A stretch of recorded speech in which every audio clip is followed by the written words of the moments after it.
Welcome to the Citizens Reporter. I'm the host and editor, Diana Longree. Thank you for tuning in. The Citizens Reporter is a weekly news program coming to you from the Valley Access Studios out of Stillwater. Now, to help me with this week's news is Mr. Mark Bradley, one of our regular citizen reporters. Thank you, Mr. Bradley, for being here. Thank you for having me. And we might as well get with some of the news that's in the state before we get into some of the more intricate stuff that we're going to be touching on a little later on. And one of the things I have here happens to be talking about something that I picked up when they were talking about the Ford plant. There was issues about how close or how far from the river when they were doing the Ford plant because you're supposed to gradiate up on these structures so you could see the view of the river, as it were, there. But then I got to looking over there, and here I've been trying to say there's kind of a special rule when it comes to Minneapolis. It is Minnesota, is the rest of the state, then there's Minneapolis, and we throw money at Minneapolis right and left, and we talk about special productions. Well, they've got a new condo that's going to be built, and it's going to be a super large condo right on the river. So the very rules that they were talking about that they had to push into St. Paul, they were pushing them as a state, doing it as a river park, but we don't have to do it in Minneapolis, excluded from Minneapolis. This is going to be right on the river. And it does say that these condos, which are in this building, that the tower is going to be 39 stories. That's very tall. That's right. And so when you're talking about the view from the window, of course, they're going to be able to see everywhere the bird flies. However, when you're on the river or that you're at ground level, all you're going to see is building. That's right. And all the office buildings and apartments behind it. And yes, there's going to be quite a few office buildings and apartments behind it are going to be blocked with their view. So all they're going to see is this big monolith that's in front of them. The next thing I have that's in the newspaper this week is they're doing the expansion on the Mall of America. And I thought, oh, geez, that sounds interesting. And I want to find out exactly what is it that creates this issue, because they're saying, what's the greatest, what's the biggest, what is the largest? And they have different priorities. Sometimes it's square footage, sometimes it's the stores, sometimes it happens to be general physical structure. Well, structure-wise, the Mall of America was created as one unit. Now, what we have is a lot of, and I did a little research to pull up the largest ones in the United States, because when you're talking about ones in Asia and Europe and all around the world, a lot of times they may have what they call larger units. Oh, you mean like the malls are of different buildings?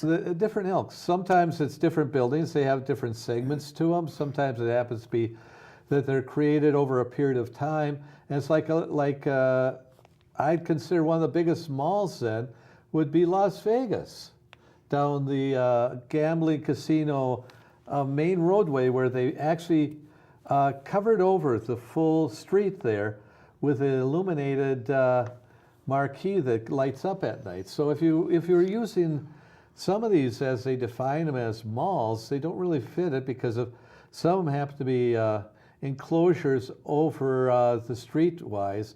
An extension like King of Prussia, which is the largest, is actually 2 shopping centers with a new shopping center added in the center of it that give it the square footage it has. And that's one of the biggest ones. It's considered one of the biggest in the United States now with square footage. The Mall of America still stands out with the most stores in the United States. But again, it depends on how big, because when you get to Southeast Asia, the stores are very minuscule. So they're talking where we have something like 500 stores at the Mall of America, which have large square footage in each of the buildings that happen to be part of it. And I don't know if they're taking the full square footage of the full unit size of the buildings, or it's the size within that walking area that they're using. So there's so many different ways they can define it. When I'm thinking about shopping malls and their vitality, what's most important for me, and the statistic that is the key statistic I want to see, is I want to understand what their vacancy rate is. And I want to understand not only what their vacancy rate is, but I want to understand of those shops that are in the mall, how many of them are current in their rent payment. Now, the reason I say this is because when I worked for Target Corporation, there were a number of times where we decided that we were going to put a Target store in a community, in an area where there was a shopping mall that was having some financial troubles or that was up for sale. And so one of the duties I had was to actually go through and take a look at all the leases for all of the tenants of that shopping center and to determine, one, how long their lease was good for, whether or not if they were still there under an expired lease, or whether or not if they were there and not paying on their lease. Because believe it or not, oftentimes shopping centers will allow their tenants to remain there even though they're not current on their rent. Because if they were to boot all the tenants out who were not current on their rent, then suddenly they would look like a ghost town, and that wouldn't be good for business for the tenants that are current on their rent. And so there's this unspoken business practice that if the tenant's not current on their rent, that you just allow them to stay there, and that as soon as you find somebody to take their place, they're immediately out. And if it goes on too long, well, obviously you're going to have to evict them. But that's the statistic that I want to hear about. Well, because of the Mall of America's adding, they're going to be claiming to have 4 million square feet with the new addition that they're adding on. They added on 160,000 square feet with the two hotels they added on, which was phase 2. This is going to be phase 3. And they're going to claim to have that larger size than the King of Prussia is. And that'll be only for a couple of years because they're supposed to be, and this is by the, I believe, Garmasians or Simon Group, one or the other. It's building the American Dream Mall down in Miami, or actually not Miami, I'm not sure where in Florida it's going to be built. But as you said, we don't know what it's going to be after they construct it. Is it going to be that large, or is it that they can't get that many people to occupy? And if it's like that Chinese one, that only 10%, they have only 10% occupancy in a 8 million square foot mall. So you just take and do your math, and you start to figure out that at 8 million square feet, if you only got 10%, that's only about less than a million square feet of occupancy within this vacuous area there. And the reality is here, what bothers me about this is it's kind of like what King of Prussia was for many years. Because they would tie all these different buildings together. This is going to be a building that's not really connected to the Mall of America. If you take a look at it, you're going to be walking through the parking ramp on one side of the Mall of America. Then they're going to create this new park, which is going to be a swimming pool area with hotels around it. And that's why I opened it up for Diane to take a look. And if you want to take a look there first, you can see the picture of the new addition. It doesn't really look like it's part of the Mall of America, but if you take a look where I kind of drew the arrows there in the one corner on the north, on the very top of it, it looks like it's just kind of a cross. It's like having a shopping center across from your shopping center. Kind of like Harmar across from Rosedale, and trying to connect it with a very long walkway. Well, and a little later on today, we're going to be talking about the very long walkway that they're proposing to have in Maplewood to connect the Gold Line Rapid Bus Transit Station proposed for the frontage road in front of the 3M property and having a big, long land bridge across to the other side so that people can walk to the single-family neighborhood that's on the other side and then walk another 15 minutes to the park that's a little further south. So, like I said, I'm just trying to address all these issues that comes up before we start touch on Maplewood. And I've got one more that isn't quite Maplewood yet, and that happens to be the issue that actually I am very upset with because of I don't really like to take ideas that don't make much sense.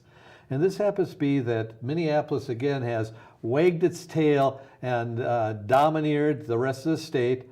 They're going to be running passenger service through Minneapolis and take it up that railroad track going up to St. Cloud, and rather than taking the straight route through St. Paul. So it would be a lot faster and a lot more efficient. It would also tie a lot of things together a lot better. So I kind of question if this is Minneapolis wagging its tail again to push around the rest of the state. And that's my question to you. How much money are they going to bail out on Minneapolis when they're not doing the same things for any of the other cities in Minnesota, not just the Twin Cities or metropolitan area, but any place else but Minneapolis? It's kind of what my next question is, which has we're starting to then relate to some of the stuff that happens to be for Maplewood. And I have a card first. Let's start with that because then I'll bring up the issues that are interrelated with this. And this card is I just received. It's called Minnesota Community Assembly, and it's been sent out by Hamline University. And I find it the most uninformative piece of information. And I signed up to try to see what it really is about, because I care about what's going on in the state still. And my question here is, first of all, when I read the card, it says they're supposed to be doing some type of planning. And on the card, the only thing they point is help shape the future of local government. Is it supposed to be for politicians? Or is it supposed to be for planning how the state is supposed to be metropolitan growing? And in that case, I would be very interested, as you are very aware of. I'm looking at this card that you received in the mail. And first of all, I want to tell you that this particular program was advertised last month in the Maplewood Monthly that went out to all the Maplewood residents and was asking and calling for people to go to the website and go to the link and to sign up. Right. Apparently, they must not have had much participation from the article that they had in the Maplewood Monthly, that they had to resort then to sending out cards to try to get participation that way. Now, I will let you know that when it was in the Maplewood Monthly, and I read about it last month in the Maplewood Monthly, I went online and I did sign up. And I'm looking at this card. You say that this card is not very informative. I think that the card is also not very complete, because you see, it says here, do you want to make Maplewood a better place to live? You're invited to a community discussion aimed at ensuring local government represents and meets the needs of all residents. We want to hear from you and your neighbors about your ideas. It then says Hamline University professor David Schultz. Now, all of you have seen him on Almanac endlessly, and I've got a story about him. Anyway, David Schultz and Forge Works invite you to participate in a Minnesota Community Assembly in Maplewood on April 27th through the 28th. Now, can we remember that? Because later on. That's right, exactly. Remember, those are 2 dates, right? Right. 2 dates. To be eligible, you must be available all 8 days and at least 18 years of age. If accepted to participate, you will receive $300 upon full completion of the assembly. Now, when I signed up online, it did indeed list all 8 days. that occur during the course of April and May.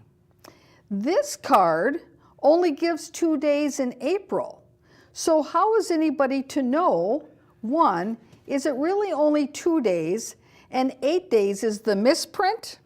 Or have they changed the program because they didn't receive enough response? What is the deal? Or is this supposed to be just when you're supposed to go in for an interview between those 2 dates, and then they tell you about it afterwards? But again, is the $300 for the 2 days or for the 8 days? Exactly.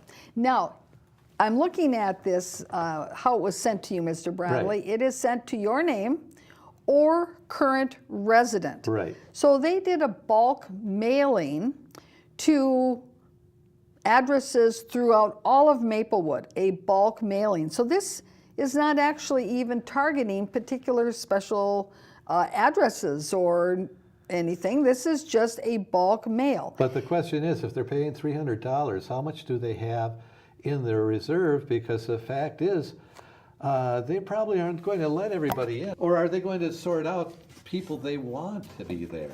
Right. That's a good question to ask. And let's get back to this issue about the community assembly and Professor David Schultz, in that this is a grant program that he was awarded a grant from several foundations to run this program.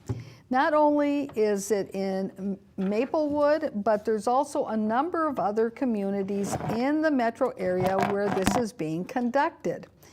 Now, it is ironic that Maplewood is choosing to participate in this, considering the fact that Maplewood City Council has eliminated public comment off the agenda of their city council meeting.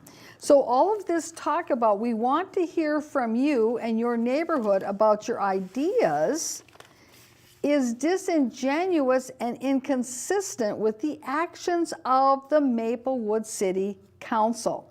In an article that David Schultz was interviewed for, specifically talking about the fact that Maplewood eliminated public access TV from the cable channels in Maplewood so that Maplewood residents can't hear programming such as ours or any other public access programming as any other producer might produce, that David Schultz, his comment was with regard to this particular community assembly grant and project that he's involved in, is that it's the brave elected official that will be part of this program to have residents of their community come forward and to speak their piece and to say what's on their mind. And I'm thinking to myself when I'm reading this article, he apparently doesn't know what's happened in Maplewood. Incidentally, at that same time, or shortly a week or two before that article came out that he was interviewed in, the city manager, Melinda Coleman, city manager of Maplewood, she said in her weekly update to the council members that thanks to David Schultz and Community Assembly, that the city of Maplewood will be getting a positive article in the city pages. And thanks to David Schultz that this is what is going on. Well, David Schultz apparently didn't realize that the positive article that he was garnering for the city of Maplewood didn't actually go into any of the issues that are happening.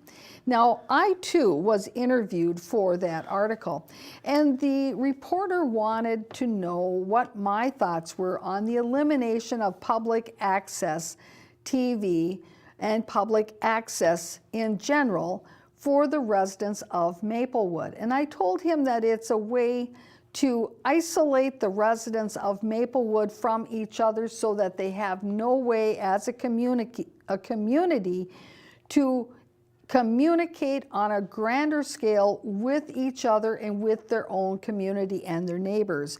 And I informed him that the city council had also eliminated public comment from their city council agendas so that residents can't even address their council at a council meeting. That reporter from the city pages seemed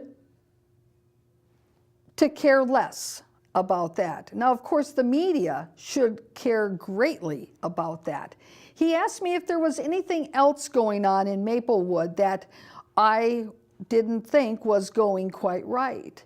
And I told him that there's something up with the fire department, that there are going to be some big changes going on in the fire department that are not well appreciated by quite a number of people in the fire department, namely the part-time firefighters. And I let him know that there was something afoot in the Maplewood Fire Department and changes that were going to be taking place there. Now, that was 2 weeks before it was reported by Channel 5 that there were indeed changes made in the fire department, and City Manager Melinda Coleman of Maplewood went and fired 25 part-time firefighters, and then it comes out that they're looking to then sue the Fire Relief Association to do a money grab and pull over $1 million out of their account, which is intended for their retirement fund. Well, there you go. That was the big scoop that the City Pages reporter missed, because he was so interested in making sure that he gave positive press to Maplewood at the bequest of Professor David Schultz. Hey, Diane. So that's the story behind David Schultz. And this money, Mr. Bradley, to run this project is all on grant money, which it may very well be a good project, but I am suspect when the person who is running the project doesn't even realize that the city that he is promoting is actually having policies that are counterintuitive to the very project that he has been given funding for in order to complete. And that isn't the only thing that's a problem in Maplewood. If you take a look at the Sunday paper of the Pioneer Press in the metro area, which is the B section of the paper, it's not at the front of it, but it ends up at the very back of the local section here, that they're talking about something that's we've talked about many times before. And what they're addressing is, of course, they have their solar cells. They're so doggone proud of. Yet they still haven't given us an accounting of how much electricity has been generated from the solar cells. I believe half of them have never been hooked up. But that's a rumor, since we've never gotten an accounting. Well, now keep in mind, Mr. Bradley, we have done programs on the fact that the solar panels were removed from the community center roof. And that the city of Maplewood, when they took those panels off, it was because they were doing the roof replacement. And that it was the YMCA, who is the non-paying tenant of that building, that was telling them, the city of Maplewood, that they didn't want those solar panels put back up on the roof. And my question to you... If they're not paying, aren't they? Is that another word for squatters? I'm sorry, YMCA, but... if you're not paying, I gotta wonder, aren't you part of the welfare that Maplewood's paying for your building? Just a question. Well, it certainly is a question of taxpayer subsidization of a nonprofit. Right. And is that permitted? Is that allowable under state law? I think that there is a very large legal question there about city taxpayer dollars going to subsidize a nonprofit organization at the exclusion of other similarly situated nonprofits that could be doing the same thing, because this was not put up for bid as to which nonprofit would be in the best position to to conduct their affairs in the community center building. And let's be totally relevant on what's going on there. The fact is that Maplewood cannot use that. In fact, they're now planning to build a new building for a meeting area as well as for having some type of receptions on. That's going to cost us quite a bit. It's going into Wakefield Park, not Right. for the purpose of anything but a meeting hall. Right. But we have two other buildings that are being abandoned at this point that we're not even talking about, which happen to be the two fire stations. In our show, Local News Live, that will be cable casting at a time later this week, we are going to be talking about the fact of Maplewood has slated to close another fire station. Now, they haven't disclosed this to the public of Maplewood, and at their council meetings, they tell the public of Maplewood that they're going to have citizen meetings, engagement meetings to find out where fire stations should be located and which ones should be open or closed. When in reality, the decision has already been made to close the Gladstone fire station that is right off of Frost. So that's the news that we'll be covering on Local News Live. Isn't that one of the newest stations? The newest one is down at 3M, but isn't that the second newest station? It is. Why would you abandon the second newest station you got? It's the second newest station, and only a few years ago they had to put a new roof on it because the roof that was on there wasn't constructed properly by the contractor, and it was just out of its warranty period. So Maplewood had to threaten litigation against that contractor to get them to at least contribute a portion of the money to put the new roof on. But Maplewood paid the majority of the money for a new roof that should have been done right the first time. Diane, can I ask you one last question? How far is that station, if they're abandoning it, from Wakefield Park?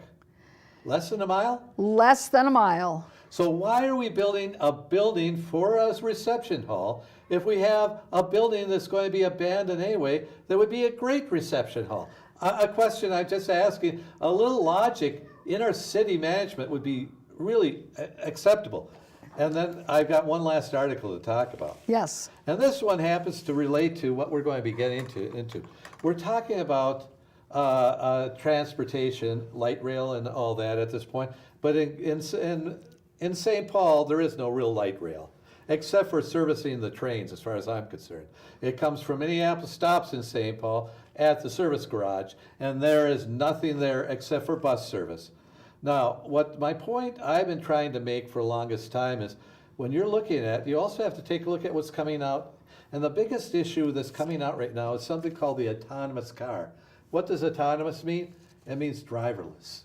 Now, we know that when we took the drivers that were doing taxi cab service, who had to be licensed and had to be warranted and insured and everything, it was more expensive. But when you started to go on the internet, you use things like Lyft and I forget the other ones right now. Uber. Those two there, all of a sudden it went a lot cheaper. But that's people that were not re-qualifying to the same level as the taxi cab people were and not putting the same investment in. Now we're looking at it from the standpoint that you don't need a driver anymore, which means all those people who have their Lyft or Uber. And since Lyft and Uber are both working with autonomous cars right now, we know that both companies are going to abandon their drivers at some point. But since they're not making that much anyway, they're not going to be able to complain that much because they have no money to throw at it. So in the next couple of years, what we're looking at is these autonomous cars, where the car will drive up, pick you up, so it's going to be much faster. But since there's no driver in it, the cost is just the car itself and its maintenance and recharging whatever type of energy you're going to use. Kind of like one thing would be those vacuum cleaners that are used, they're called Roombas.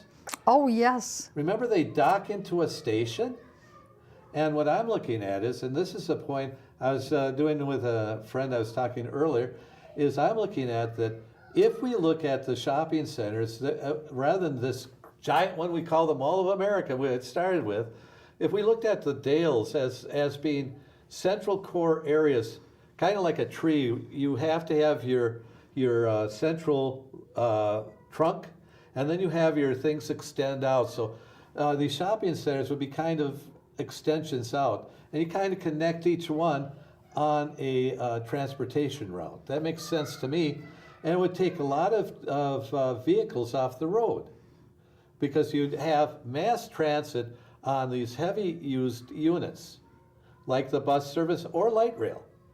Well, I saw an article where they were actually talking about what one major metropolitan city is doing, that rather than expanding bus service or looking at rapid bus transit, they're actually using something that's a ride share program. Right.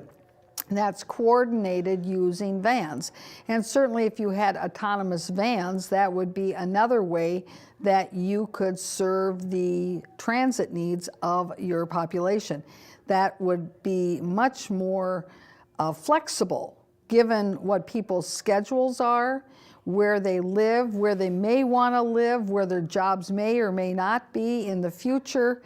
And it just is a lot more flexible for the future, whereas some of these other mass transits that we're talking about seem to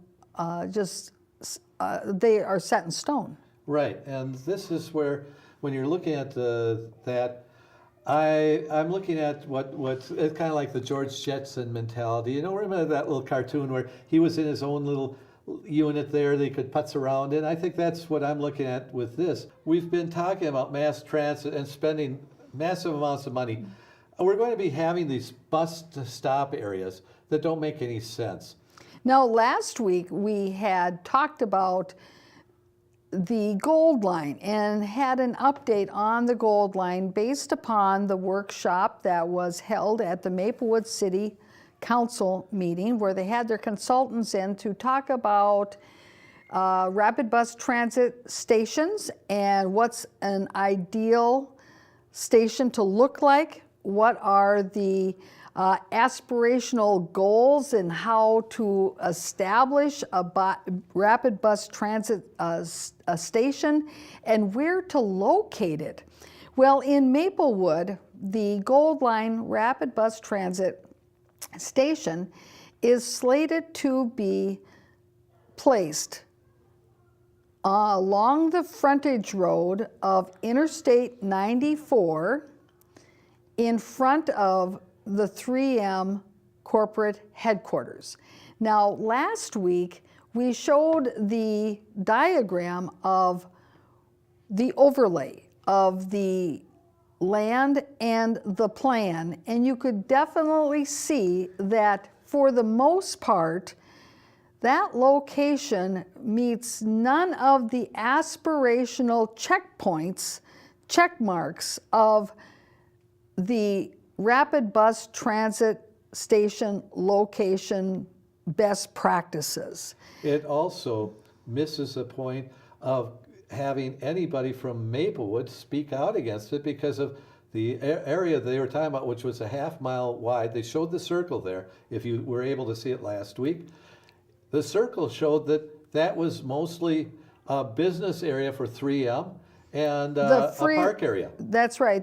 And you're right, Mr. Bradley, is that if you look at that overlay, that half-mile radius, that circle that is around the proposed station location, to the north of it, the north half of it is all filled with the 3M campus. Right. Okay. Then when you're looking at the bottom half of that circle, you have the Interstate 94, and then you have the highway freeway berms that protect the residential neighborhood from the Interstate 94.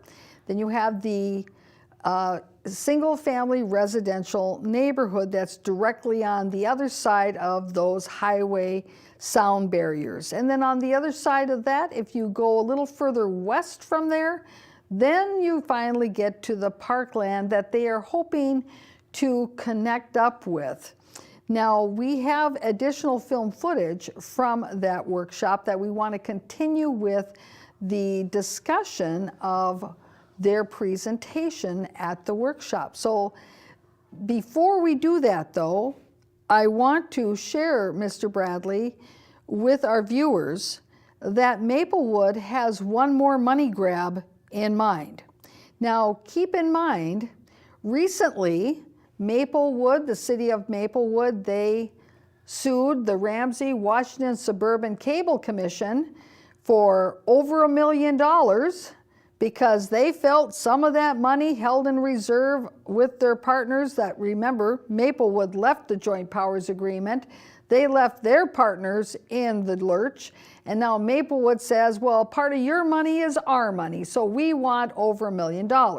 So that was one money grab that they are working on. The other money grab that the city of Maplewood is working on is that they sued the Fire Association Relief Fund, that is the retirement fund for the part-time and pay-per-call firefighters that have served Maplewood for many, many, many years. And Maplewood believes that they are entitled to pull over $1 million out of that fund. Well, now here is the next money grab. They've heard about the settlement between 3M and the state of Minnesota. And Maplewood, being the money grabbers they are, they're thinking they must be entitled to some of that money too. So let's take a look at our clip. Is with the $850 million settlement from 3M. It'd be interesting to know what opportunities we may have down the road with making a claim against some of that, being where we are. And I don't know if those the ins and outs of that right now, but you know, I certainly wouldn't want to miss any opportunities there if there is a way for us to participate in that process. City Manager Coleman. Thank you, Mayor. Councilmember Smith, we have been in communication with the folks at MPCA about that settlement. I'm not sure that it reaches into this area of the city, but it's very important that we do track those monies and see if there's some benefit that can be given to the city of Maplewood, given that we have had some issues in South Maplewood. Yeah.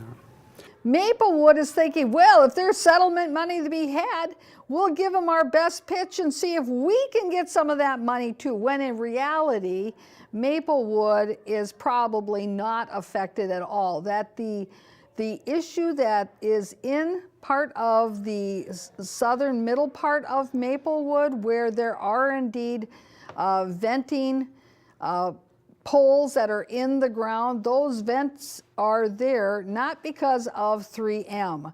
They are there because of the pipeline company and the issue with the pipeline company and the spill that occurred way back when. It's not a 3M issue, it was a pipeline issue. Next, then, we'll start with our film clips rejoining the workshop, talking about the gold line going through Maplewood. Systematically look at three pieces: station location in the guideway, transportive land uses, and then how do you get to it through pedestrian and bicycle access. So I want to just kind of go through these three key points one at a time.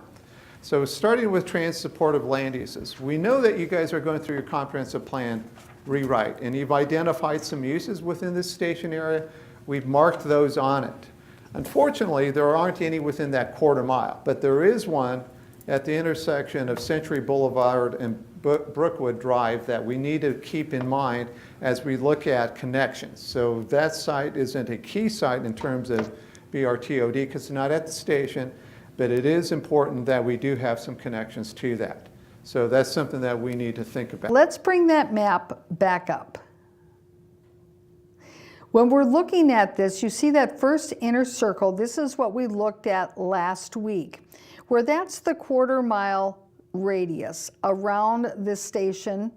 And Mr. Bradley brought in a map last week which showed that all of the property between Century and McKnight, Century being on the left side, McKnight or on the right side, and McKnight being on the left side of that picture, that above Interstate 94, all of that property is 3M. You'll see at the very top it says Conway.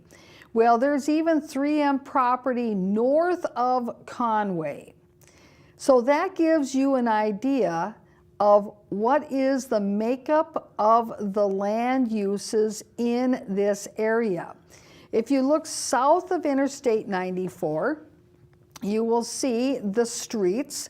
Those are single-family residential streets. And then southwest of that, and part of that half-mile circle, you'll see Upper Afton Park and Battle Creek Park. Battle Creek Park being Ramsey County, Upper Afton Park being Maplewood Park. Now, do you see that purple extension there that's right below 94 there? Yes. That happens to right now be a tax-paying entity and a business. That's Merritt Chevrolet. Right. And the proposed is for housing on there. Are you telling me that you're going to throw a business, a vital business that's actually paying taxes in Maplewood out to replace it with housing? And is it going, I haven't seen anything that they have proposed that's going to be housing is supposed to be for people that are well-heeled. Most of this is subsidized housing. In fact, I've seen 4 different proposals this year by the city, Maplewood City Council, and each one of them has been for subsidized housing in different locations, including down there. And this will definitely have an impact on the needs of our fire department, because keep in mind, our fire department isn't just a fire department in Maplewood, it's also the department that responds to medical calls. And approximately 82 to 85% of all the calls for service to the Maplewood Fire Department are for medical calls. And in one of our clips, as we get to it, you will also hear about the relationship between high-density housing and the demands on a department that provides medical calls. Now, if we bring up this map again, let's bring up that map again, and we see then that in this area, when they're talking about, business development, there is no avenues for increased business development in these circles. And that is one of the aspirational features that they look for when they decide where to place a station, is whether or not there will be developmental changes, economic developmental changes in that area. That is not what we're going to see at this location. Now, if we bring up that map again, and let's say that Merritt Chevrolet does somehow dissolve into the etherland, and there's high-density housing put there in that dark purple area where it says proposed mixed-use community designation. Well, you see that is on the other side of the freeway from where the station is going to be. So how will those people get to that station? Is it that they're going to be walking or riding their bike through that intersection there of Century and Interstate 94 where people are coming in and off of the freeway? That doesn't sound very safe to me. Well, of course, that's the conundrum that these planners have. How are they going to get all those people that they are proposing are going to be moving into this area? How are they going to get them across the freeway safely in order to use the Gold Line? Well, that, of course, is what the big dollar question's going to be. And as we're going to find out, while they have a big dollar solution to it, that big dollar solution isn't actually part of the rapid bus transit plan that's being proposed. Can we see that map one more time? I know we keep bringing it up, but the reason I want to add that is that the only part that there is any place to build anything, and it's already been a business location, that little sliver where you kind of see it kind of breaking up in that half-mile circle section there. Next to Tanner Lake. Right next to Tanner's Lake there. And that's been sitting open, vacant, because Maplewood will not authorize anybody to build in that area. Except that here's the issue, Mr. Bradley. The city of Maplewood doesn't want to coordinate their efforts I was hoping along you'd bring Century that up. Avenue with the city of Oakdale. And that's part of the property that the city of Oakdale, many years ago when we went to the meeting and filmed it for our news programs, where Oakdale said, we want to work together with Maplewood to come up with a comprehensive plan on how to best develop along Century Avenue. And Maplewood said, well, we don't have any money for that. Yes. And the manager of Oakdale, the city manager of Oakdale said, well, we could do a feasibility study and a study that would only be $26,000. But Maplewood said, we don't have that money. And yet Maplewood's got endless money for all of these other things that they have poor judgment on. Like they pulled off the solar panels, which now they're required to put back up, because that was part of their agreement to have those solar panels there. That was part of their agreement with the electric company. So they got to put the panels up. So that's going to cost them, somewhere between, $10,000 to $15,000 to And they're put those thinking it back might up. be under by 7,500 is the lowest they've got. But that hasn't happened yet, so we don't know the final price. Yes, Mr. Bradley, great. When have we ever seen Maplewood come out with a lower estimate of costs and actually have it be a lower estimate of cost? Keep in mind, remember that pavilion you're talking about, that Right. little community center they're going to be building there at Wakefield Park?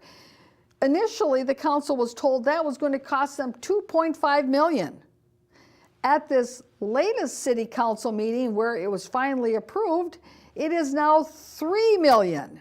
So when has the dollar numbers ever come in under what they anticipate? And we should add that they're not going to put a kitchen in that building.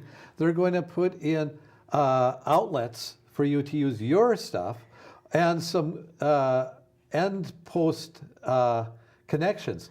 Right. But if they're going to abandon the Gladstone fire, that already has a built-in kitchen in, and it has a larger community area. If you take the fire engines out of there, the square footage on there is going to be 3 times what it'd be at this Wakefield Park building size. Yes, and here's the other thing, is that on a previous program, when we were talking about the initial proposed plans for the Wakefield mini community center, Right, that's the best way to put that it. the council was told that if they wanted to have a kitchen in that building, that would bring the price up to $2.5 million. And that if they wanted to have the price to be less than that, they really shouldn't be asking for a kitchen in that building. Well, now, as Mr. Bradley has indicated, they're really still not having a kitchen. Actually, you know what they call it, Mr. Bradley? What? They call it a servery. Oh, Because that's where you can serve things out of. You can keep your food warm, like in your crock pots, and then you can serve it from there. And now that they don't have a kitchen, and they're going to only have a servery, it's going to be $3 million. but I'm confused. I thought that Ramsey County on Keller Lake built at least 3 little gazebo areas where you can actually bring your stuff in and plug it in there. on those little gazebos. They're right on the lake. That's right. Those little pavilions are wonderful. I've used them, and you know, you can rent one of those little pavilions at a very reasonable price. Now, because this is But you public can't access, spend $3 million on them because they're already built. Of course, this is Maplewood. They got to find a new way of spending money and then give it back to somebody else so they can't use it, like their own community center. right, and then they'll figure out who they can sue next to go find some other money. Wow. I'm so excited. I'm excited, and it's so scary. Now, those, of course, are exact words from the council during the Gold Line meeting. It was so common for the council members and the mayor, every other sentence, to be saying how exciting this whole project is. But now let's get back to the Gold Line, and let's take a look at our next clip. Guideway. So at top, you can see the 10% design, and the bottom is a refinement concept. So what I want to do is do a little bit of analysis of that existing 10% design, so that establishes a baseline for some suggested refinements. So no fault of the engineering firms that put the 10% to design, but through discussions with 3M, that access is not to the front door. Actually, the access to 3M is to the side of the building and further north. So that is something that needs to be addressed. The biggest issue here is it's a station, as we often say, is you can't get there from here, simply because there aren't any pedestrian sidewalk or bicycle trail access points along the guideway from Century on the west side to McKnight on the west side and Century on the east side. So this is simply a sidewalk to 3M as designed today. So it's important to get to 3M, as I said before, but for the rest of the community, the Maplewood community, you can't get to this station along a public right-of-way. Did they ever ask 3M about that? Because if I used to work at that building, they're going to put that little walkway in, and that's where their food service, that's where their cafeteria is. So they're going to be having to have a walkway through the middle of the cafeteria. It's going to take half of the eating area out. I'm just wondering about, does 3M really understand that this is what the Metropolitan Council has come up with as their plan to take land, and why didn't they actually connect it, have them stop right at the building? Why this space in between? Now, one of the key issues that came up in this clip is the consultant said that the Maplewood public won't have access to this station because you can see from that map, well, there aren't any sidewalks, there aren't any walkways. Well, they're going to build those. They assure everybody they're going to build those. But still, how is the Maplewood public going to use this? Where are they going to park their cars? Now, Mr. Bradley brought up something else very important last week, and this diagram shows it very well. Let's bring it up once more so that our viewers can see the spatial dimensions of where the station is and where the ramp is to get back onto I-94. On the bottom where it says Hudson Road, that is the frontage road along I-94. And you see where it looks like it splits and one side of it merges into I-94. That is the ramp onto 94. If you have your rapid bus transit right where that station is, first of all, where is anyone going to park their vehicle to get on at that station? In essence, what this leads you to believe is that this station is with the idea that the people who are going to use it primarily are those folks who are coming from somewhere else to go to work at 3M. So this transit stop is really to be populated by the employees of 3M who either live in Woodbury or who live in Wisconsin or who live somewhere east of Maplewood, or for all of those 3M employees that live west of Maplewood, somewhere else. If we can see that map one more time too, notice the upper map shows it's going right into, as I said, the building that extends, it's the front entry to 3M, but the lower map actually shows that it should be just a walkway that's going to the front of, in front of Maplewood, and it's going to be, unless they're going to have some type of heated thing, you're going to be having to walk in the wintertime all the way up and into the front entry. That would be the front entry to 3M on the lower picture, and probably the final plan. So they're going to spend all this money making walkways they don't need if they could just have gotten an agreement with 3M to bring a bus and have it stop at the 3M site. But they're not stopping at the 3M site. So we're spending how much more money to build a special station, build special roads? None of it's needed. And in our next program, we're going to be talking about the land bridge concept, which is millions of dollars and not even part of this project, but a big dream in the sky that maybe somebody might want to fund so they can put their name on it. Now, those are the words of the consultant. So, Mr. Bradley, I want to thank you very much for this week's program. Thank you for having me. And viewers, thank you for tuning in to the Citizens Reporter. We'll see you again next week. Bye-bye.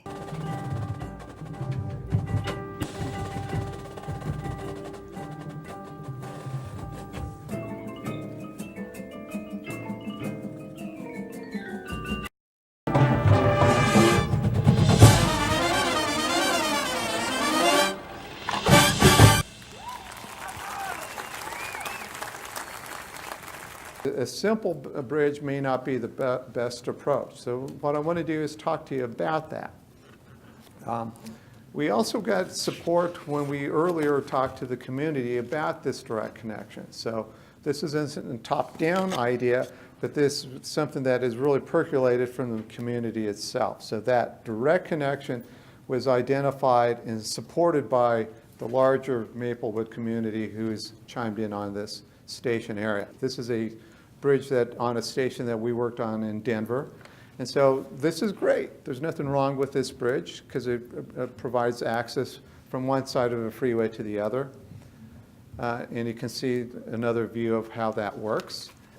That might not be enough to be a big enough idea. So we said, let's stretch a little bit. And where are the craziest ideas that we said? Yeah. I mean, we're in the crazy period right now. So think grandly, make no small plans. When I saw this before you said that, I was like, wow, that's really interesting. So if anybody's been to Chicago, this is Millennium Park.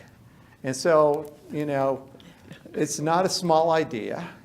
And to capture, we often find when you go out looking for funding of projects, the bigger idea is easier to fund. The timid ideas don't really grab people's imagination. I don't want to put my name on an industrial bridge, but I might want to put it on a something special bridge. So that's the idea here. So let's think a little bit not grandly, not necessarily doing this, but that's how projects get built, if you do a bigger idea. So what we do want to think about, though, is you've got a lot of nature on the south side. And so rather than maybe a stainless steel bridge, maybe you should have more of a green appearance to it. So what happens if it's a land bridge that has landscaping that ties to it? So we've then found inspiration through a bridge that's in the Pacific Northwest. It's actually, this is just north of Portland, on the north side of the Columbia River.